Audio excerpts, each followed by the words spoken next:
जो मैंने अभी फर्स्ट पार्ट में जो बताया कि आखिर केवल एक ही चीज ऐसी है जिसकी वजह से हम इस बिजनेस में ग्रोथ ले सकते हैं, वो है अगर हम लोगों से प्रेम पूर्वक लंबे समय तक रिलेशन बनाए और उनके साथ में काम करें। मैं अभी आपको बताना चाहूंगा मैंने जब काम की शुरुआत की थी तो क्या है, मैंने देखिए मैं 2010 के लास्ट में मैंने इसको ज्वाइन किया था। पार्ट टाइम में मैंने काम करने की शुरुआत की और पार्ट टाइम में ही काम करते हुए मैंने लगभग 50 लोगों की टीम बना दी थी, है ना। हॉटलिस्ट पे मैंने 20-25 लोगों को ज्वाइन कराया और 20-25 लोगों को हॉटलिस्ट पे ज्वाइन कराने के बाद मैंने काम मेरा प्रॉपर इसमें चल ही रहा था, स्टार्ट कर चुका था। और 20-25 लोगों को हॉटलिस्ट पे ज्वाइन कराने के बाद में उनमें से बहुत ज्यादा लोगों ने काम नहीं किया। ऐसा होता नहीं है कि सारे लोग काम कर रहे हैं, उनमें से बहुत कम लोगों ने काम स्टार्ट किया था। लेकिन धीरे धीरे उनके साथ मैंने सिल्वर का रिकॉग्निशन तो 2010 में ले लिया था। मई 2011 में मैं सिल्वर स्टार हो गया था, सितंबर 2011 में मैं गोल्ड बन गया था और मार्च 2012 में मैं पर्ल हो गया था, 2013 में टोपाज, 2014 में एमरल्ड, 2015 में रूबी और 2016 में नवंबर के आसपास में मैं डायमंड की मेरी टीम साइज पूरा हो गया था। और अप्रैल 2017 में डेट मिली और वहां पर मेरी रिकॉग्निशन हुई थी, जो है सम्मान जो है वहां मिल गया था। तो कहने का पर्पस मेरा ये है कि लगातार ग्रोथ लगातार किस तरीके से रही या कैसा है ये समझना। देखिए एक चीज समझो, कुछ ना कुछ एक ऐसी चीज होती है लीडर के अंदर, कोई ना कोई एक खास चीज होती है जिसकी वजह से वो डायमंड जाता है। और मेरा जीवन का उद्देश्य जो रहा, मेरा उद्देश्य हमेशा या लक्ष्य बोलो उसे, सिर्फ एक ही चीज रहा, चाहे मैं शेफ शॉप में रहा हूँ, चाहे मैं जॉब करते समय रहा हूँ, चाहे मैं आज भी अगर बात करूँ, तो मेरा हमेशा उद्देश्य एक रहता है और वो है कि किसी भी तरीके से खुश रहना। मेरा ये है स्टार्टिंग से ही है, मतलब स्कूल टाइम से है, कॉलेज टाइम से है, चाहे कहीं भी आप देखेंगे मेरे को, मैं कभी भी टेंशन लेना पसंद नहीं करता। तो एक सबसे बड़ा कारण है मेरा, एक सबसे बड़ा जो रीजन है कि मैं शायद खुश रह के मैंने काम किया। यही नहीं, मैं जॉब में भी मस्त रह के काम करता था। मुझे खुश रहना मेरी सबसे पहली प्रायोरिटी है, उसके बाद सेकेंडरी तो मेरी आती है। तो मेरे को सबसे पहले तो खुश रहना होता है। और खुश कैसे रहा जाए वो उसके लिए कुछ चीज बता रहा हूँ मैं, मेरा मेरा अपने जो पर्सनल रीजन है वो बताता हूँ मैं कैसे खुश रहता हूँ, क्या है खुश रहने का। एक तो सबसे पहले केवल वर्तमान में जिए, है ना। में भी ये चीज बताई गई थी, जब वहाँ ये चीजें बता रहे थे तो मुझे ऐसा लग रहा था कि यार ये तो बहुत सारी चीजें ऐसी हैं जो मैं पहले से ही ऑलरेडी करता हूँ या मुझे पसंद है या मैं मानता हूँ, तो वही चीजें बताई जा रही है। सबसे इंपॉर्टेंट चीज है वर्तमान में जिए, कभी भी भविष्य के बारे में ज्यादा ना सोचें। कभी भी जो निकल चुका है, जो पीछे का जो समय निकल गया है, आपके पास्ट जो निकल गया उसके बारे में नहीं सोचें। और यदि फिर सोचना है फिर भी आपको ऐसा लगता है नहीं सर सोचना तो जरूरी है, ठीक है सोचो, तो केवल और केवल सकारात्मक बातें सोचो, केवल और केवल पॉजिटिव चीजें सोचो। कभी भी नेगेटिव चीजें आपको सोचनी ही नहीं है, इस बात को आप दिमाग में बिठा लो। मतलब मैं आज तक, ठीक है मैं सोचता हूँ भविष्य के बारे में, सोचता हूँ कैसे बनूंगा, डायमंड कैसे जाऊंगा, उसके आगे कैसे होगा, कार कैसे होगी, बंगला, अच्छी चीजें सोचता हूँ, केवल अच्छी चीजों की बात करता हूँ। कभी भी मैं टेंशन नहीं लेता, अगर कुछ बुरा मेरे साथ इस समय क्या चल रहा है उससे फर्क नहीं पड़ता मुझे, भविष्य मेरा कितना अच्छा होगा इसके बारे में मैंने हमेशा सोचा। और ये चीज मैं आप लोगों को एडवाइस करता हूँ कि भविष्य के बारे में अगर सोचना भी है तो केवल और केवल सकारात्मक बातें सोचें, अच्छी बातें सोचें। अगर गलती से पीछे कभी विचार जाते हैं और गलती से कोई दुख भरी बात आप सोचते हो, किसी ने आपके साथ गलत किया, किसी लीडर ने गलत किया, किसी घर वाले ने आपको कुछ बोल दिया, किसी टीम के बंदे ने कुछ कह दिया, उनको सोचो ही मत। जैसे ही आपका दिमाग नेगेटिव की ओर जाए तुरंत उसको रोको, कैंसिल कर दो, वहीं पे स्टॉप कर दो। तो कभी भी नेगेटिव चीजों के बारे में नहीं सोचना है, इस चीज को हमेशा याद रखें। और अगर सोचना है तो केवल सकारात्मक बातों को सोचें, पहली चीज। दूसरा जो सबसे इंपॉर्टेंट चीज है कि 100% दें।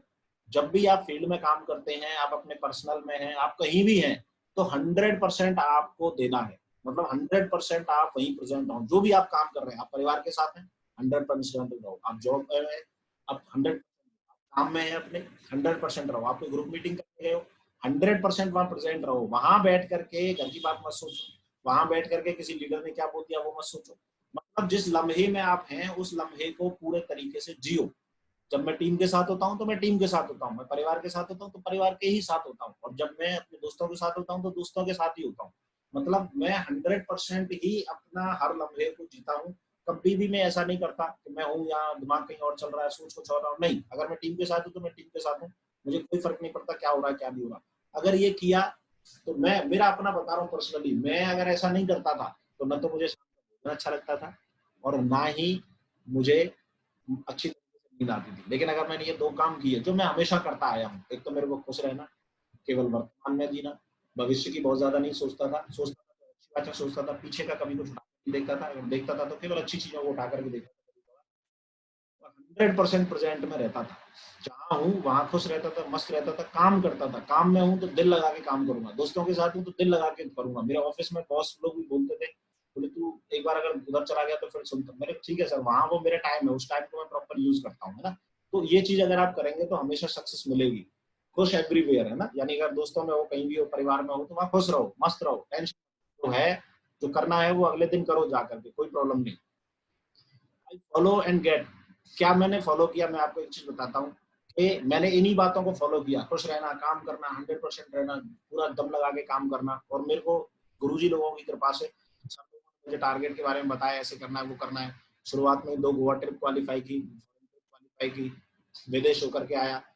विदेश जाने के बाद में फिर ये विदेश के ही फोटोग्राफ्स है सारा, तो मैंने ट्रिप्स वगैरह क्वालिफाई की, और इसी के काम करते करते गुरुजी लोगों ने टारगेट बनवाया, प्लानिंग बनवाया, तो मैंने कार अचीव किया। और कार अचीव करने के साथ में ही ये मैं सिर्फ एक ही चीज कहूंगा कि ये पॉसिबल नहीं था।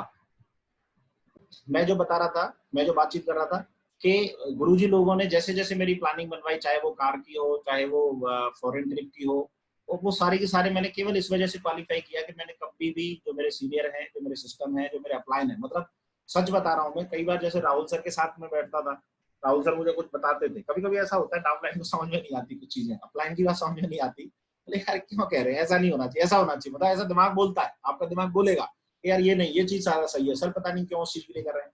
लेकिन मैं हमेशा ही ये होता था कि मैं राहुल सर से एक बार बोलता था कि सर नहीं अगर ऐसे करें, तो सर ये बोलते थे कि बोल दिया ना, तो मेरा भी दूसरा केवल एक ही चीज होती थी, ठीक है सर ओके, बोल दिया, फाइनल डन। मतलब अगर मुझे चाहे वो कहीं जाना हो, चाहे मेरी किसी विजिट को लेकर के हो, तो मैं कभी कभार शायद ये सोचता था कि सर नहीं अगर ऐसे करें, तो वो बोलते थे कि नहीं मैंने बता दिया, बना दी ना प्लान, ठीक है सर ओके डन। मतलब फाइनल, जो उन्होंने बोल दिया वो फाइनल है। और केवल उसी के कारण जो यहाँ फोटो में आपको दिख रहा है कि एक बिल्कुल साधारण सा स्टूडेंट, एक साधारण सा बच्चा, और बहुत कम एज में ही, बहुत जो शायद मैं कभी जीवन में न ले पाता, कार, देश विदेश की यात्रा, ये सारी अचीव की। और केवल एक वजह से कि अपने सीनियर को, अपने मेंटर्स को सुनने की वजह से, उनकी बात मानने की वजह से, चाहे वो मुझे सही लग रही हो या नहीं लग रही हो, इसी की वजह से ऐसा हो पाया कि परिवार को, पूरे फैमिली को फिरने का मौका मिला, पूरे इंडिया में घुमाने फिराने का मौका मिला, 5 स्टार फैसिलिटीज में। जब मेरी बेटियां जब से पैदा हुई तब से लेकर के शुरुआत से ही उन्होंने अपने आप को कार में पाया। ये सब किस वजह से हुआ? केवल और केवल शेप्स ऑफ बिजनेस की वजह से, केवल और केवल लीडर्स की वजह से, मेंटर्स की वजह से। गुरुजी लोग ऐसी ऐसी मीटिंग्स ऑर्गेनाइज करा देते हैं कि विद फैमिली ड्रेस कोड बता दिया, या इस तरीके की चीजें। मुझे पता है, इस फोटो को देख करके मेरे दोस्त लोग मेरे को बोल रहे थे कि भाई बिल्कुल जॉली और ब्रैड पिट जैसे लग रहे हुए हैं। तो कौन मतलब ये सब चीजें हमें बोलने वाला, लेकिन किस वजह से हुआ? सिस्टम की वजह से, गुरुजी लोगों की वजह से, और केवल अप्लायंस की वजह से। तो मैं सबसे इम्पोर्टेंट चीज देखो ये समझना कि ये हमें क्यों रिस्पॉन्सिबिलिटी अगर हम लेंगे तो उसका बेनिफिट क्या मिलेगा, हमें क्यों लेना चाहिए रिस्पॉन्सिबिलिटी। मैं एग्जाम्पल के साथ के आपको समझाऊंगा कि आप सभी को ये नजर आ रही होगी, अभी है पहचान गए होंगे इसको। तो क्या है, ये एक भैंस नजर आ रही है। मैं देसी उदाहरण दूंगा आपको, बिल्कुल शायद आपसे इससे समझ पाओ। सपोज दैट कि किसी व्यक्ति के पास में, किसी व्यक्ति की ये भैंस है, और उसके यहाँ घर में कहीं रिश्तेदारी में शादी होती है, तो जाना तो बनता है। मान लो उसको 1-2 दिन के लिए कहीं शादी में जाना है, तो चला जाएगा। 1-2 दिन के लिए हो सकता है किसी पड़ोसी को बोल के जाएगा, किसी रिश्तेदार को बुला लेगा, है बुआ जी को बुला लिया कि बुआ जी आप 2 दिन यहाँ देखो, हम उधर मेरी ससुराल में शादी है, उधर मेरे को अटेंड करके लेकिन 1 या 2 दिन कोई आपकी गाय भैंस की परवाह कर लेगा, 1-2 दिन उसकी देख रेख कर लेगा। लेकिन 1-2 दिन के अलावा आपको कैसा लगता है कि रोजाना ही कोई ऐसी परवाह कर लेगा? कोई पड़ोसी आपकी रोजाना गाय भैंस की देख रेख करे और दूध निकाल के दे जाए? नहीं देने वाला ना। तो यही बात समझने की सबसे इम्पोर्टेंट चीज है। यदि आपकी भैंस है तो उसकी सानी पानी की जिम्मेदारी आपकी ही लेनी पड़ेगी, वरना वरना वरना समझो आप इस चीज को कि पड़ोसी है और उसे अगर 2 लीटर दूध की जरूरत है तो वो कहीं से भी लेकर के आ जाएगा, वो पूरा आपकी भैंस की देखरेख करने वाला नहीं है। तो इसी तरीके से बहुत सारे लीडर ऐसे हैं, बहुत सारे लीडर इतनी गलत चीजें करते हैं कि जिम्मेदारी नहीं लेते अपने टीम की, अपने नेटवर्क की। वो आपकी भैंस है, उसकी जिम्मेदारी आप ही को लेनी है। किसी और के भरोसे छोड़ोगे तो पता नहीं कब सानी देगा, कब पानी देगा, भूखी मरेगी, क्या होगा क्या होगा क्या नहीं होगा। बहुत सारे लीडर क्या करते हैं वो मैं आपको दिखाता हूँ थोड़ा सा। बहुत सारे लीडर क्या करते हैं, ये जैसे मिस्टर बी आर, एक ये मिस्टर भरोसे राम, बी आर का मतलब है भरोसे राम, इसकी लेफ्ट है और एक ये राइट साइड है। मान लेते हैं उसके लेफ्ट साइड में 50 का, 100 का, 200 का, 300 का, 500 का, 1000 का टीम है, बढ़िया टीम चल रहा है, एकदम बढ़िया पावरफुल चल रही है। और दूसरी साइड में थोड़ी कम टीम है, ऐसा मान लेते हैं दूसरी साइड में थोड़ी कम टीम है। अब प्रॉपर रनिंग साइड है ये वाली। अब इस वाली साइड के बारे में भी ये टाइगर क्या सोच के बैठा है कि कोई आए, मतलब ऐसा मान लेते हैं कि इन 25 में से कोई काम नहीं कर रहा, क्योंकि अगर काम कर रहा होता तो अपलाइन भी उसको काम करा ही लेता। लेकिन मान लो इधर कोई काम नहीं कर रहा, तो ये क्या सोचता है, कोई ऊपर वाला आकर के अपलाइन इधर 25 वाली साइड में और स्पिल करे कुछ और मेरी टीम बना दे। या किसके मन में क्या रहती है कि इन 25 में से ही कोई चल दे और वो मुझे डायमंड बना दे, लेकिन खुद करने के चक्कर में नहीं है। तो ये बिल्कुल वही है कि भैया अगर भैंस तेरी है और सानी पानी की जिम्मेदारी भी तेरी होगी, जब डायमंड तुझे बनना है तो तुझे इन चीजों को देखना पड़ेगा। बात सही है या नहीं है? तो बहुत सारे लोग इस चीज की जिम्मेदारी नहीं लेते। मैंने अब तक के नेटवर्क में देखा है बहुत सारे लोगों के साथ ये हाल था, लेकिन उन्होंने जिम्मेदारी नहीं ली तो आज तक कहीं भी नहीं है। और जिन लोगों ने जिम्मेदारी ली तो वो लगातार ग्रोथ ले रहे हैं। तो कहने का पर्पस ये है कि ये मिस्टर भरोसे राम को ये सोचना चाहिए कि अगर मेरी टीम है मुझे उसकी जिम्मेदारी लेनी चाहिए। कुछ तो ऐसे टाइगर हैं, ये तो चलो फिर भी चलो नहीं ले रहा तो कोई बात ही नहीं है। कुछ तो ऐसे ऐसे टाइगर हैं जिसकी लेफ्ट राइट भी दबा के चल रही है, फिर भी जिम्मेदारी नहीं ले रहा है।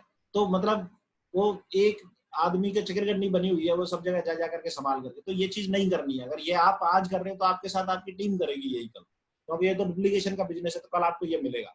तो जब ग्रोथ लेनी है, डायमंड जाना है, तो हमें क्या है, रेस्पॉन्सिबिलिटी लेनी पड़ेगी। जब मैंने काम स्टार्ट किया था तब का मैं बता रहा हूँ आपको, मैंने पर्सनल 25-30 सेल निकाले थे, उसमें से मुश्किल से 2-3 लोगों ने काम किया। धीरेन्द्र ने एक प्लान करवाया था, अर्जुन चाचा जी थे शुरू में, उन्होंने लगभग 10 के आसपास ज्वाइन करवा दिए थे, एक इसमें ज्वाइन करवा, एक जीतू का फौजी दोस्त, उसमें 8-10 लोग ज्वाइन कराए थे। तो इन लोगों के साथ मैंने 50-60-70 लोगों की टीम निकाल ली थी। इनके साथ जाकर के ज्वाइन करा करके इनके साथ मिलके मैंने 50-60-70 की टीम बनाई, उनके साथ लग लगा के काम किया। तो लग के काम किया तो उनकी जिम्मेदारी मैंने ली। और जब मैंने उन सबके साथ में काम किया, ये मेरी हॉट लिस्ट की बात बता रहा हूँ, मैं हॉट लिस्ट से ही मैं लगभग सिल्वर के आसपास क्वालिफाई कर गया था उनकी लिस्ट में काम करने के बाद।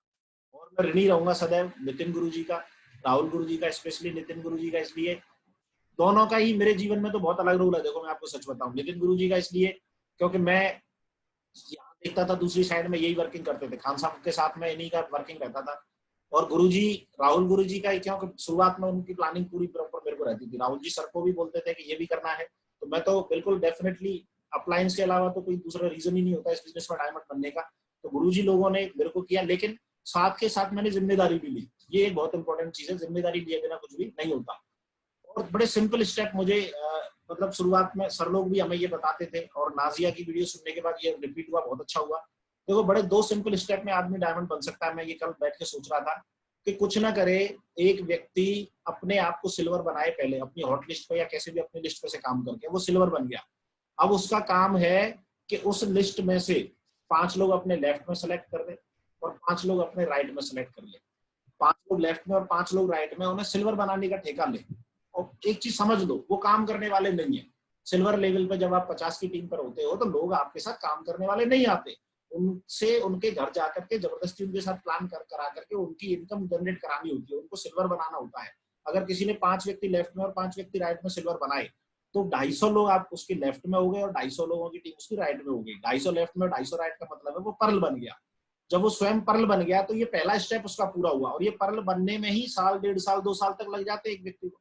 अब जिस आदमी ने साल भर ले लिया मान लो पर्ल बनने में, तो उसको केवल इतना करना है कि जो काम उसने किया था उस काम को थोड़ा सा डबल कर दे। उसने सिल्वर बन के दिखाया और उसने 5 लेफ्ट 5 राइट में लोग सेलेक्ट किए सिल्वर बनाने के लिए। अब उसको इसी काम को डबल करना है। डबल कैसे करना है? वो पर्ल बन गया, अब उसको 5 की जगह डबल करने हैं। 10 लोग लेफ्ट से सेलेक्ट करें और 10 राइट से सेलेक्ट करें। 250 में से 10 लेफ्ट से और 10 राइट से सेलेक्ट करें, और उनको जो खुद बन गया है वो बनाने की जिम्मेदारी ले, पर्ल बनाने की जिम्मेदारी ले। भाई तेरे को पर्ल बन गया, तेरे को आता है पर्ल बनाना, तो तू उनको पर्ल बनाने की जिम्मेदारी ले। 10 लोग उसने लेफ्ट से पर्ल बना दिए और 10 लोग राइट से पर्ल बना दिए।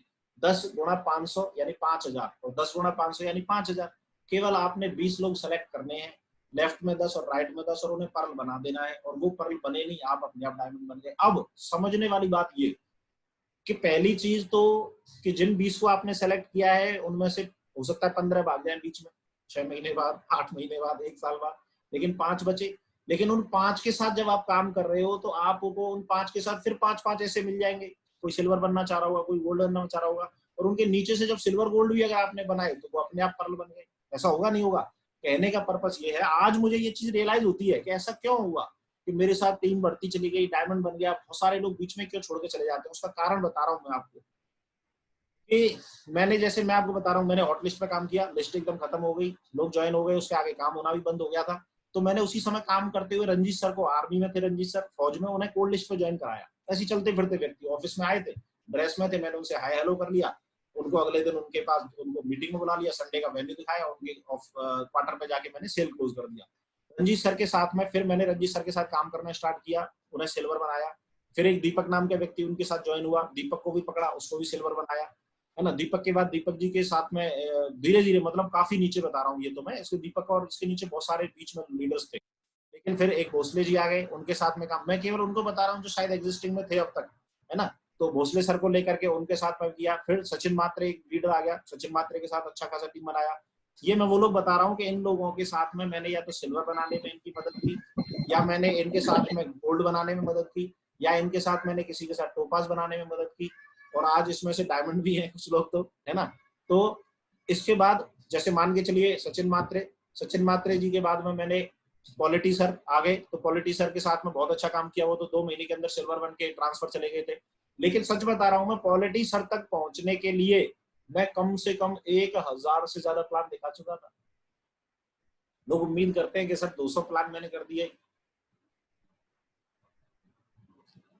300 प्लान कर दिए। भाई मेरे प्लानों की कोई काउंटिंग नहीं थी, मैं सच बता, 1000 से 2000 प्लान दिखा दिए होंगे जब तक मैं पॉलिटी सर के पास पहुंचा था। और पॉलिटी सर को ज्वाइन कराने के बाद, इनके साथ भी काफी टीम निकालने के बाद मेरी टीम 0 हुई थी। लगभग 400 के आसपास में मेरी टीम बिल्कुल फिनिश हो गई थी वहां पर। और जब मेरी सारी टीम खत्म हो गई, जब सब कुछ फिनिश हो गया था, मैं बस कर रहा था, कुछ ना कुछ तो करता ही रहता था, प्लान तो कहीं ना कहीं करता ही था। उस समय पर मुझे मेरे साथ में सुरेंद्र राणा जी आए। उन्हें कुछ नहीं पता था कि सर का चल क्या रहा है, उन्हें ये पता थी बढ़िया चल रहा है। राणा जी को जैसे ही मैंने ज्वाइन करा तो फिर इनके साथ लग गया, सुबह से शाम इनके गाँव में इधर उधर, इनकी बाइक पे होल छठीगढ़ पूरा जहां ये ले जा सकते थे वहां जाना शुरू। इसके बाद इनके नीचे से पप्पी मैडम नेटवर्क में आ गई, तो पप्पी मैडम के साथ में काम स्टार्ट कर दिया।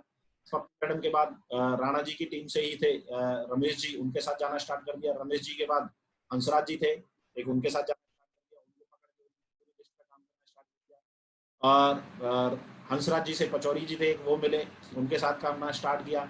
पचौरी जी के बाद में उन्हीं के थ्रू, हाँ, इधर पॉलिटी सर की टीम में एक संजय सर थे, यहाँ पीछे से काम करते थे, उनके साथ लगा रहता था मैं इधर दिन और रात। और बाकी ये तो चल ही रहा था, लेकिन ये पॉलिटी सर की टीम में से एक व्यक्ति था ऐसा जिसको मैं लेके लगा हुआ था, उस समय काम कर रहा था। तो संजय जी के साथ भी वही सिल्वर और गोल्ड के आसपास तक इनको ले गए। फिर वहां पचौरी जी साइड से मलेंद्र मलिक जी निकल के आ गए उस साल के दौरान। मनेंद्र मलिक जी के साथ में मधु मलिक जी निकल के आई। उसके बाद में तेजवीर जी कोसी से निकल के आए। कोसी से फिर जो अभी है नहीं, इस बिजनेस में से बहुत सारे गायब हो गए, मैं नाम बता रहा हूँ, है ना। केडी आया, केडी के साथ जगवीर जी आए, जगवीर जी के साथ गोपाल जी करके आए। तो ये सबके साथ मैंने रूट में फील्ड में काम किया है, सबके साथ बाइक पे लेकर के घुमा हूँ, इनके साथ प्लान किए हैं, फॉलो किए हैं, इनकी एफआईएफ किए हैं, इनकी प्लानिंग सेट कराई है, इनकी ग्रुप मीटिंग्स की हैं। एक भी ऐसा बंदा नहीं है जिनके साथ मैंने ये सब ना किया हो। फिर विष्णु पोनिया जी आ गए, इधर विष्णु पोनिया जी के साथ में दबा के सवेरे से बाइक पे जाना। तेजवीर जी आ गए, गजेंद्र जी आ गए, अनिल पाराशर जी आ गए, रवि सक्सेना जी आ गए, गजेंद्र चौहान जी आ गए। मतलब मैं ये जो नाम लिख रहा हूँ, जयपाल सर आ गए, जयपाल सर के साथ बड़ा इंटरेस्टिंग रहता था, ये रोजाना आकर के अरे सर ये हो गया वो हो गया, तो इनके साथ भी जाता था मैं फील्ड में, है ना। उसके बाद आशा मैडम और लाखन जी का एंट्री हुआ।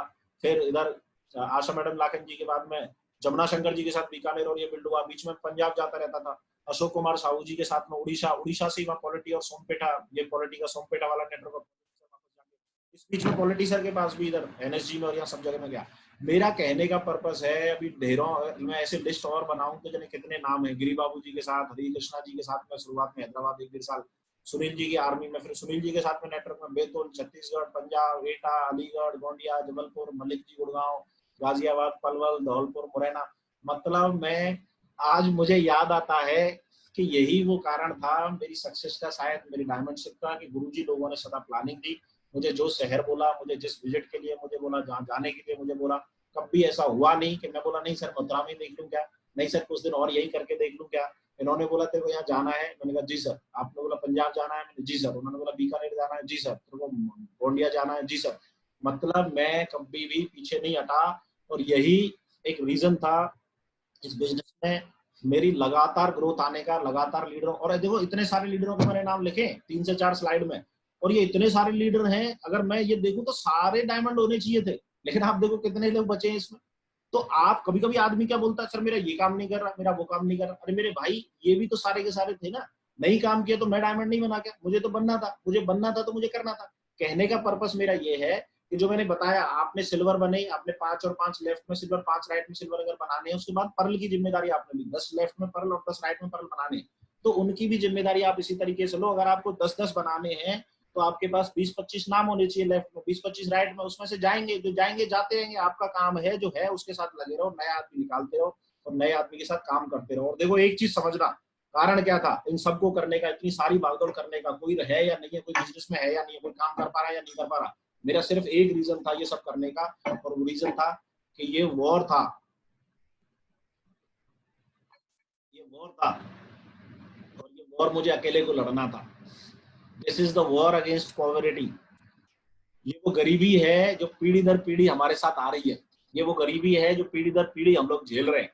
और इस गरीबी को पीढ़ी दर पीढ़ी झेल लो, या तो या एक बार हथियार उठा लो और साला मैदान में आ जाओ और योद्धा के माफिक लड़ो। और योद्धा का जो लड़ने का जो तरीका होता है वो एक ही होता है, या तो शहीद होके लौट के आएगा तिरंगे में, या फतेह करके आएगा। तो इस बिजनेस में भी डायमंड बनने की जो बात है ना, सिर्फ एक ही चीज सोच के आओगे, साला ये काली बेल्ट पहन के ही आऊंगा मैं, है ना। और यही एक रीजन है यार, मुझे कभी समझ में नहीं आया इसने ये कह दिया उसने ये कह दिया, क्योंकि ये मेरी लड़ाई है, क्योंकि ये मुझे जीतना है, क्योंकि डायमंड मुझे बनना है। जब मुझे बनना है तो भाई मैं करूंगा, और मैं कुछ भी करूंगा जो मैं कर सकता हूँ, जो मुझे बोला जाएगा, जो मुझे समझाया जाएगा, जहां मुझे भेजा जाएगा। ये मेरी पोस्टिंग है, मेरे को अगर आंध्रा जाना है, आंध्रा मेरी पोस्टिंग है, 3 साल के लिए नहीं भेज रहे, 4 दिन के लिए भेजते हैं, मुश्किल से 10 दिन के लिए जाता हूँ ज्यादा से ज्यादा। अगर मैं फौज में होता तो फौज में भी मैं 3-3 साल रहता, हाई एल्टीट्यूड पे भी रहता, बर्फ में भी रहता, सब जगह रहता, और मिलता कितना? वही मिलता मेरे को 50,000, 60,000, 70,000। बात सही है या नहीं है? तो जब मैं वहां ये काम कर सकता था तो यहाँ मैं मना क्यों करूं? बस ये चीज समझो। तो ये एक वॉर था, ये एक लड़ाई थी गरीबी के खिलाफ, जो कि मेरा परिवार पीढ़ी दर पीढ़ी लड़ता आ रहा था। और उस पीढ़ी दर पीढ़ी लड़ाई को अगर मुझे खत्म करना है, और अगर मुझे हथियार मिला है, अगर मुझे वो प्लेटफॉर्म मिल गया, सही हथियार मिल गया, सही जगह मिल गई, लोकेशन मिल गई, और आज भी अगर मैं ना करूं तो इसमें गलती किसकी है? मेरी है भाई, सिर्फ और सिर्फ मेरी गलती है, किसी और की नहीं है। एक ही चीज, किन से बचना है ये समझो, किन से बचें। ये एक गाना है, एक ही चेहरे पर कई चेहरे लगा लेते हैं लोग, है ना, कि मतलब नकाब पोश वाली चीज होती है कि लोग चेहरे एक्चुअली कुछ और हैं और दूसरा चेहरा लगा करके रखते हैं। ऐसे लोगों से बचें। और आपको पता भी है कि यार ये ऐसा आदमी है, ये करता है, फिर भी उसको प्यार से सही करने की कोशिश करें। ऐसे लोग आपको मिलेंगे, आपको नेटवर्क में मिलेंगे, आपके मुंह पर कुछ और बोलेंगे, बाद में कुछ और बोलेंगे, आपके मुंह पर अच्छा बोल रहे हैं। आपकी प्लानिंग को सबसे ज्यादा क्षति पहुंचाने वाले यही लोग होते हैं। आपने प्लानिंग बनाई डायमंड बनने की, आपने प्लानिंग बनाई पर्ल जाने की, आपने प्लानिंग बनाई टोपाज जाने की, आपकी प्लानिंग में सबसे ज्यादा क्षति पहुंचाने वाले लोग यही होते हैं। लेकिन कुछ नहीं किया जा सकता। आपका काम है ऐसे लोगों को झेलते हुए नए लोग और अच्छे लोग निकालने की कोशिश करें, है ना। ऐसे लोगों की वजह से बिजनेस नहीं छोड़ना। कभी कभी कुछ लोग क्या है, ऐसे लोगों की वजह से, अरे सर वो बोलते तो है लेकिन करते नहीं, वो ऐसा है, वो ये है, वो ये है, और पता चला कि लोग बिजनेस छोड़ जाते हैं ऐसे लोगों की वजह से। तो मेरे भाई, वो उसको नहीं समझ में आया तू क्यों बिजनेस छोड़ रहा है। हेलो, ऐसे लोगों से बचें। अगर ऐसे आपको पता है ये ऐसे हैं, तब भी आपका काम है करते रहो, बस ये यानी काम करना है। एक ही चीज मैं कहूंगा, काफी सारे लोग आपको बिजनेस में रोकने की कोशिश करेंगे। वो ये लोग भी हो सकते हैं, वो लोग भी हो सकते हैं जो आपके रिश्तेदार हैं, वो लोग भी हो सकते हैं जो आपको आगे बढ़ते हुए देखना नहीं चाहते, वो लोग भी हो सकते हैं जो आपको के लिए आपके दोस्त हैं, लेकिन एक्चुअल में आपके सबसे बड़े दुश्मन वही है। तो ऐसे लोगों को सिर्फ एक ही चीज बोलो, बिजी। बिजी हूँ भाई, फालतू की बात के लिए मेरे पास टाइम नहीं है, पिक्चर जाने के लिए मेरे पास टाइम नहीं है, घूमने के लिए मेरे पास टाइम नहीं है, सब करूंगा, 4 साल रुक जाए। सच बता रहा हूँ, मैं दिल से इस बात को बोल रहा हूँ। मैं अपने दोस्तों को भी इस बात के लिए सल्यूट करता हूँ। कभी भी उन्होंने मुझे अननेसेसरी बिजी नहीं किया। हमेशा उनका एक ही चीज रहता था, हाँ कहाँ है, वैष्णो देवी जा रहे हैं, चलेगा क्या, रिजर्वेशन डालू क्या? तो मतलब मैंने 10 बार मना किया होगा, तब जाकर के मैंने उन्हें एक बार टाइम दिया होगा। लेकिन वो कभी भी ऐसे जबरदस्ती नहीं करते कि तेरे को लेके जाना है, बस पूछते थे तेरे को चलना है, मैंने कहा चल यार इस बार डाल दे। मेरा कहने का पर्पस ये है, आप अगर बिजी हो तो सच में बिजी हो, 4 साल बिजी रहो, 4 साल के बाद जो करना हो वो करते रहना यार। 4 साल के लिए अगर आप बिजी रह करके अपना आने वाली पीढ़ियां बदलने वाले हो, 4 से 6 साल अगर लोगों को मना करना है तो कर दो, कोई प्रॉब्लम नहीं है। सिर्फ एक ही शब्द, sorry I am busy, clear, sorry I am busy. Relation बनाओ, सॉरी कह देने से क्या है, आपके रिलेशन बरकरार रहेंगे। आप सॉरी बोलो, भाई ठीक है क्षमा चाहता हूँ यार, अभी नहीं जा सकता, बाद में चलेंगे, और कभी जब दिखे फ्री है तो 1-2 दिन का बना लो, चले जाओ। लेकिन कभी भी अपना काम डिस्टर्ब होना नहीं चाहिए। अपने काम का मतलब है आपका काम, आपकी फर्स्ट प्रायोरिटी, बाकी सारी चीजें उसके। ये चीज मैंने किया और यही चीज आप लोगों को करना है। यानी नकाबपोश लोगों से छुपना है। नकाबपोश मतलब चेहरा बांध के नहीं आएंगे, लेकिन वो 2 चेहरे वाले लोग होते हैं जो करते कुछ है बोलते कुछ है, और वो चीजें हमेशा उनसे बच के, मतलब उनको साथ लेके चलो, लेकिन बाद में वो लोग भी सुधर जाएंगे, चेंज हो जाते हैं। एक ही चीज सबसे इंपॉर्टेंट, फाइनली 1-2 स्लाइड रह गई है मेरी, कि कर्म किए जा फल की इच्छा मत कर। मैं आपको बताता हूँ, मैंने शुरू में हजारों प्लान किए, पॉलिटी सर के भी मेरे नेटवर्क में आने से पहले मैंने इतने प्लान किए। फौज में कोई ऐसी जगह नहीं थी जिसको हालांकि मैंने प्लान नहीं कर रखा था। मयूर एनक्लेव, ऑफिसर गेस्ट रूम, इधर एनएचएल, सारा पूरा फौजी क्वार्टर मुझे ऐसे ही आते। कुरियर वालों को, डाकियाओं को इतने क्वार्टर नहीं आते, मैं यहीं से बता देता था। मेरे को फौजी पूछते थे सर वो 264 वाला क्वार्टर किधर है, मैं बताता था सैनिक इंस्टीट्यूट से फर्स्ट कट में जाना और उधर लास्ट में कॉर्नर वाला जो क्वार्टर है वही है। तो मेरे को आर्मी वाले बोलते थे यार मानना पड़ेगा, मैंने इतनी मेहनत की थी, मैंने इतना काम किया था, इतने प्लान शो किए थे, लेकिन रिजल्ट बहुत ज्यादा उस समय नहीं थे। लेकिन मैं एक चीज जानता था कि ऊपर वाले के यहाँ देर है लेकिन अंधेर नहीं है। रिजल्ट तो आएंगे, काम तो बढ़ेगा, लेकिन हो सकता है उसमें थोड़ा समय लगे। और जब आपका रिजल्ट आता है तो आपके कर्म से ज्यादा आपको फल ऊपर वाला देता है ना। जितने आपने काम किया होता है उससे ज्यादा फल आपको ऊपर वाला देता है, और ये फल के रूप में आपको टीम मिलती है, सम्मान मिलता है, पैसा मिलता है, सारी चीजें। तो कर्म करो, फल की इच्छा न करो, सोचनते करनी बली, ये बहुत इंपॉर्टेंट चीज है। ये बड़ा अच्छा मेरे को लगा और मैंने इसको साथ में पेस्ट किया। मैंने कहा आप लोगों से डिस्कस करना चाहिए। It's not the knowledge you observe, ये नॉलेज है जो आप ऑब्जर्व कर रहे हो। It's not the knowledge you observe, ये नॉलेज वो नहीं है जो आप ऑब्जर्व करो और बस अंदर ही लेकर के और उसे सोख जाओ, भूल जाओ, पी जाओ। It's the knowledge you apply. जो कुछ भी मैंने बताया है, मैंने बहुत ज्यादा इधर उधर की बातें नहीं की है, बहुत ज्यादा बड़ी बातें नहीं की है, मैंने सिंपल अपनी जर्नी की बात की है। मैंने कैसे इस बिजनेस में ग्रोथ ली, मैंने वो बात की है। मैंने कौन सी बेसिक चीजें ऐसी की थी जिसकी वजह से मुझे ग्रोथ मिली। ये सिर्फ वो नॉलेज है जिसे ऑब्जर्व करने की साथ साथ उसको अप्लाई करने की जरूरत है। यानी अभी लॉकडाउन जब ओवर होगा तो मेरे भाई, मैं एक ही चीज जानता हूँ, केवल वही आदमी इस बिजनेस में ग्रोथ करेगा, वही आदमी आगे बढ़ेगा, वही आदमी इस बिजनेस से अपना इतिहास लिखेगा, वही आदमी तेजी के साथ ग्रोथ करेगा जो व्यक्ति और उसकी टीम जितना ज्यादा फील्ड में होगी। जितने ज्यादा लोग आपके फील्ड में है आपके साथ में, वही व्यक्ति इस बिजनेस के अंदर आने वाले समय में ग्रोथ करेगा। और इसीलिए मैं बोल रहा हूँ कि इसको, नॉलेज को ऑब्जर्व करने के साथ साथ आपको अप्लाई करना है, फील्ड में जाकर के अप्लाई करना है। मैंने केवल बेसिक रूट और काम की बात की, तो ये आपको अप्लाई करना ही करना है।